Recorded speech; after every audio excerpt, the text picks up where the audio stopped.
Sa balitang boxing, nais ng Association of Boxing Alliances in the Philippines o ABAP na mas paigtingin pa ang kanilang grassroots program upang makahanap pa ng mga bagong talento. Yan ang ulat ni Paulo Salamatin.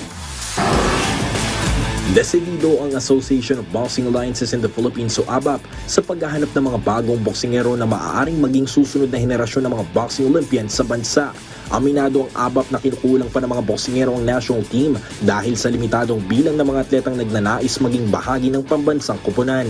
Habang wala pang liwanag na magkaroon ng sport ng boxing sa 2028 Los Angeles Olympics, sinimulan na ng ABAP ang pagsala ng mga batang boxers para mahasa sa mga paparating na international tournaments. Yung mga nadi-discover natin sa palarong pambansa, Philippine National Games, Batang Pinoy, hindi natin lahat mapasok sa national team. Dahil limited yung slots eh. So kailangan talaga natin ng better support pa dun sa grassroots. Ibinahagi rin ni National Men's Junior Boxing Team Coach Gerson Nietes ang kahalagahan ng pagkakaroon ng maagang proseso para sa mga batang boksingero. Hindi naman natin agad-agad makikita yan. Makukuha nila yan sa training, sa experience sa pag-abroad. Maganda talaga pag habang bata pa, naka-program talaga sila para sa mga future laro.